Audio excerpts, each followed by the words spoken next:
Oncorhynchus kisuch, or coho salmon, otherwise known as silver salmon. The size of an adult coho may measure more than 2 feet in length and can weigh up to 36 pounds. However, the average weight of an adult coho is 8 pounds. Coho salmon have dark metallic blue or greenish backs with silver sides and a light belly, and there are small black spots on the back and upper lobe of the tail while in the ocean. The gum line in the lower jaw has lighter pigment than does Chinook salmon, otherwise known as king salmon. Spawning fish in inland rivers are dark with reddish-maroon coloration on the sides.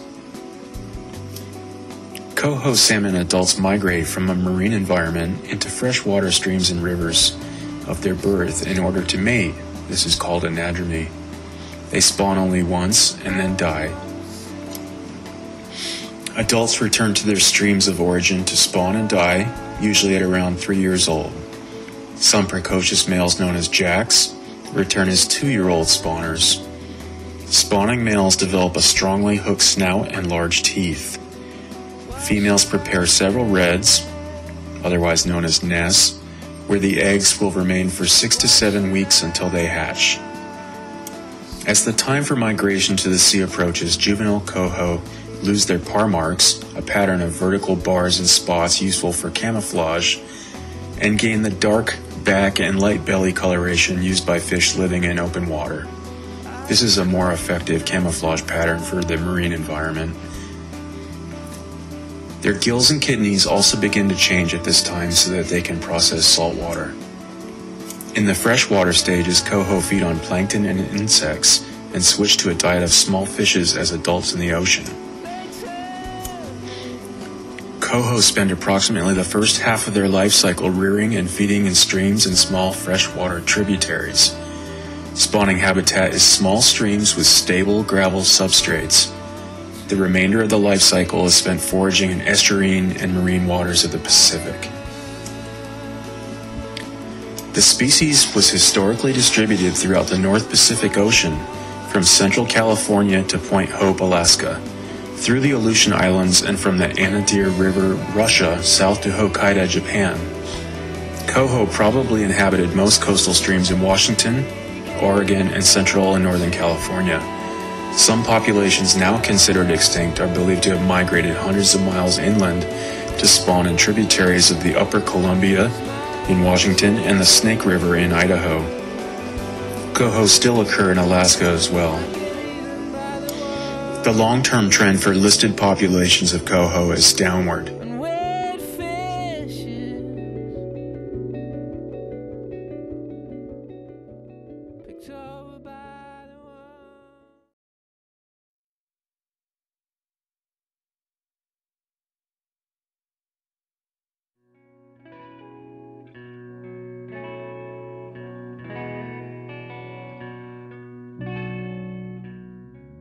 The Central California Coast Coho ESU is listed as endangered under the Endangered Species Act.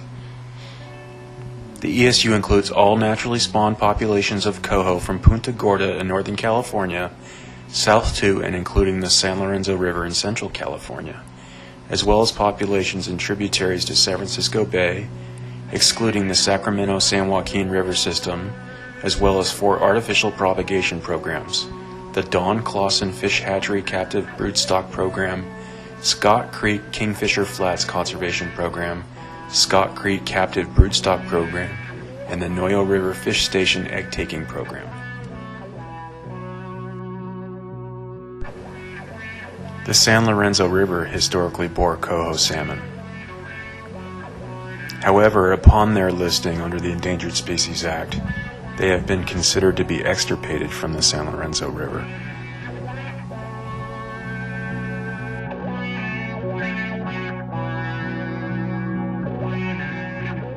In the San Lorenzo Valley, you started out with, of course, with the big redwood forest there being the classic kind of cold stream forest habitat, that old growth forest habitat that coho seem to love. And you cut down all the trees, but what was different about a lot of other places was that it was converted to agriculture fairly early on, and That, of course, then in more recent years became urbanized. So you essentially had this complete transition and never went back to anything remotely resembling the historic habitat, because the same thing happened to you on the North Coast. You go up to the North Coast, you read about the logging that took place in the 19th century and early 20th century. They just devastated many of those watersheds that now support Coho. I mean, industrial style logging, cutting down all the trees, using the streams for floating the logs down by putting up flash dams, running roads and railroads right up the middle of the stream bed. All those things happened that was probably similar to what went on in the San Lorenzo Valley, happened in the North Coast, but then the loggers went away and the forests returned. And so the fish could return as well, but my impression is in the San Lorenzo Valley, it didn't happen.